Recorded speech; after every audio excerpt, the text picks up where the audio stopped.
आज की अहिल्या। निनाद ने अपनी दुल्हन का हाथ थामा और स्टेज की तरफ बढ़ चला। आज उनकी शादी का रिसेप्शन था।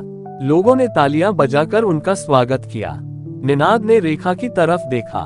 नई नवेली दुल्हन के चेहरे पर आज भी आत्मसम्मान की आभा झलक रही थी।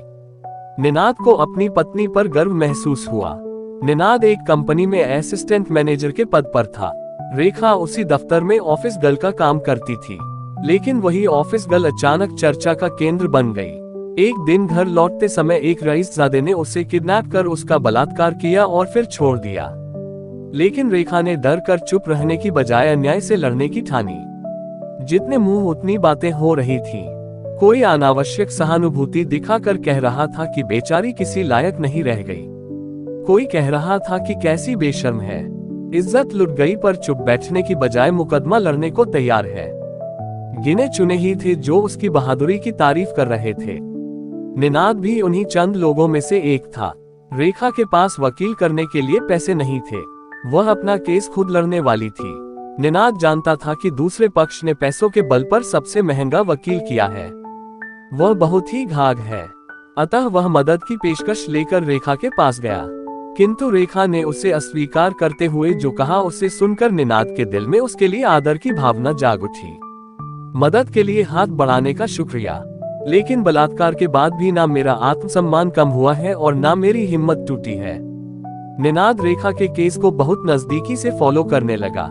कोर्ट में रेखा ने बड़ी निडरता के साथ प्रतिपक्षी वकील का सामना किया। पूरे केस के दौरान वह कोर्ट के बाहर समाज की खोखली सोच और कोर्ट में वकील से साहस के साथ लड़ती रही। अंततः सत्य की जीत हुई। दूर से रेखा की इस लड़ाई को देखते हुए निनाद उसके चरित्र की दृढ़ता पर मोहित हो उठा था। उसने सदा ऐसी ही जीवन संगिनी की चाहत की थी जो निडर और साहसी हो, जिसमें आत्मसम्मान की रक्षा करने की शक्ति हो। अपने दिल की बात उससे करने के लिए वह उसके घर चला गया। एक छोटा सा कमरा था जिसमें उसका पूरा परिवार रहता था। निनाद को प्लास्टिक की कुर्सी पर बैठाकर वह पास ही मोड़ा खींचकर बैठ गई। उसने कहा, मेरा मकान यहीं शुरू होता है और यहीं खत्म हो जाता है। जो कहना हो यही कहिए।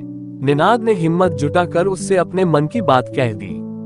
सुनकर वह बोली, पहले आपने मदद करनी चाहिए, मैंने मना कर दिया। अब आप क्या राम बनकर इस अहिल्या का उद्धार करना चाहते हैं?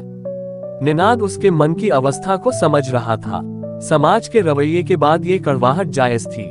उसने भी शांत स्वर में कहा, मेरी हैसियत नहीं कि मैं राम बन सकूं, लेकिन आप भी वह अहिल्या नहीं है जो अपने साथ हुए अन्याय से सहम कर पत्थर बन जाए।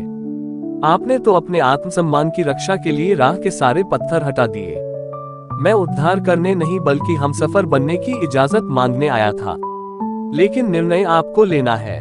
मैं बस यही कहूंगा कि मेरी इस प्रार्थना पर विचार अवश्य कीजिए।